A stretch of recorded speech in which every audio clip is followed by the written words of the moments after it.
All right, so we've been talking a lot about trigonometry over the past maybe 10 or 11 videos, but no more. We are moving back to algebra. So we are moving to I believe this is our maybe fifth integration technique. So this integration technique is called partial fractions, and partial fractions involves taking an integral with a rational function in it,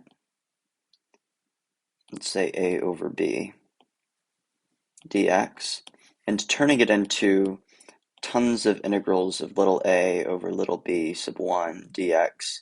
And then all the way we keep having these little integrals that are easier to do. So this integral could be some crazy rational function with a super high polynomial degree, but then we can just keep splitting it up into smaller pieces and then we can integrate that more easily. So we have four cases for partial fractions, but we're just going to start with case one today. So let's look at the motivation behind partial fractions. I already kind of went over it, but say we have a rational function p of x over q of x, and we want to integrate that with respect to x. Well, what we do is we recognize that p of x over q of x could be rewritten as p sub 1 of x over q sub 1 of x plus p sub 2 of x over q sub 2 of x, all the way to p sub n over q sub n of x.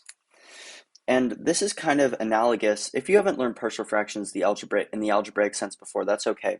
So partial fractions is basically doing the reverse of adding fractions. So maybe you remember from high school when you needed to add fractions. Um, and like you needed to add fractions with x's in them, and you need to find the lowest common denominator, and you need to multiply everything, and then you made it one fraction. Well, we're kind of doing the opposite. We're trying to make these smaller fractions so we can integrate them more easily. Once we find this decomposition, then all that's left is to integrate it, and these should be these integrals that we find here should be very simple integrals, maybe some ln integrals, maybe an arctan integral. At the worst, it will be a trig subintegral. So let's talk about the first case. So the first case says that q of x is a product of distinct linear factors. So if you're an AP Calculus BC student, this is the only case you need to know. But if you're a college student or you're in Calculus 2, well, there's three more cases that get pretty nasty that you'll need to talk about. So what do I mean? What do I mean by distinct linear factors? Well, we mean that q of x can be written as distinct factors with degree 1. So q of x equals a sub 1 of x plus b sub 1 times a sub 2x plus b sub 2, all the way up to a sub nx plus b sub n. Excuse me. So therefore, p of x over q of x can be rewritten as a sub 1 over a sub 1 x plus b sub 1 plus a sub 2 over a sub 2x plus b sub 2, all the way up to a sub n over a sub n x plus b sub n. And what we really need to look at is finding these coefficients here. Finding these denominators is really just factoring q of x, but we need to find these coefficients algebraically. So let's have a look at an example. This is the first time in 3 Deviations history where we're using two slides to show one example, because we've got a lot of algebra to do. So I want us to integrate x squared plus 2x minus 1 over 2x cubed plus 3x squared minus 2x dx. Okay, so first what we need to do is we need to factor this bottom thing, and that looks like it's going to be pretty easy. So this just becomes the integral of x squared plus 2x minus 1 over x times 2x minus 1 times x plus 2 dx.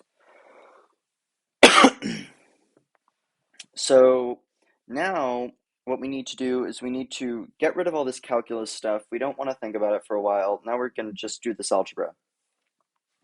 So we rewrite this fraction x squared plus 2x minus 1 over x times 2x minus 1 times x plus 2. We rewrite that as a over x plus b over 2x minus 1 plus c over x plus 2. Okay, so now what we're going to do is we're going to multiply everything by the lowest common denominator. And it's really just multiplying. So like a would be multiplied by 2x plus 1 and x plus 2. B would be done by x and 2x and that one. And then c would be done by that one and that one. So let's have a look at what that gets us. It's going to get us x squared plus 2x plus 1 equals a times 2x minus 1 times x plus 2 plus bx times x plus 2 plus cx times 2x minus 1. All right, so what we want to do here is we want to make a system of equations. So what we need to do is we need to make sure that we consolidate all of our ABC terms with their power of x. So to do that, we need to distribute everything. So we get a times 2x squared plus 3x minus 2 plus b times x squared plus 2x plus c times 2x squared minus x. We're going to expand that. Will give us 2ax squared plus 3ax minus 2a plus bx squared plus 2bx plus 2cx squared minus cx. Now we want to factor out all of these x terms. So we want to factor out an x squared, we want to factor out an x, and we want to factor out a 1. Okay, so let's have a look. So as we continue our example, we're going to get x squared plus 2x minus 1 equals 2a plus b plus 2cx squared plus 3a plus 2b minus cx minus 2a. So what this actually means is we can map these constants that are connected to x squared, x, and 1, we can map them to these constants here in a system of equations. So that's what we're going to do.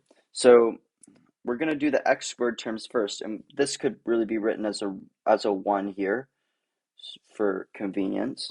So we get 2a, we map these terms here over to this first equation, 2a plus b plus 2c equals 1. We also get, now that we take these x terms, map them over to this 2, we get 3a plus 2b minus c equals 2.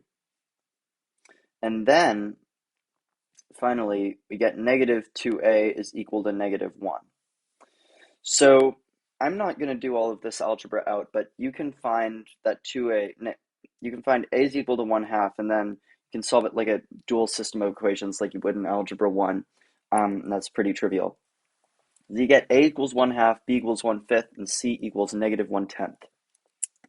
All right, so now we have found our coefficients. So now we can plug this back in to our integral. So the integral of x squared plus 2x minus 1 over 2x squared plus 2x cubed plus 3x squared minus 2x dx is equal to 1/2, the integral of 1/2, 1 over x, plus 1/5, 1 over 2x minus 1, minus 1/10, 1 over x plus 2 dx. So now we can use the sum rule and we can take all these are just simple natural logarithm integrals. You can even take the constants out if you like. And then that becomes easy. We just get the 1/2 natural logarithm of the absolute value of x plus 1/10 natural logarithm of the absolute value of 2x minus 1 minus 1/10 natural logarithm of the absolute value of x plus 2 plus c. So that was quite a long example. And in the next video, we are going to cover, still on case 1, we're going to cover something that might be very helpful when you have maybe a quadratic on the bottom. This was a cubic on the bottom, but when you have a quadratic on the bottom, which is most cases, that comes up most commonly on the AP test, but there's a shortcut method that makes this a lot quicker if you have 2 linear factors instead of 3. So we'll cover that, and then we'll move on to case 2, and I promise this probably will not be the longest example that we do, because case 2, case 3, and 4 get pretty messy. All right, so we'll get started then. Thanks for watching. We'll see you in the next one.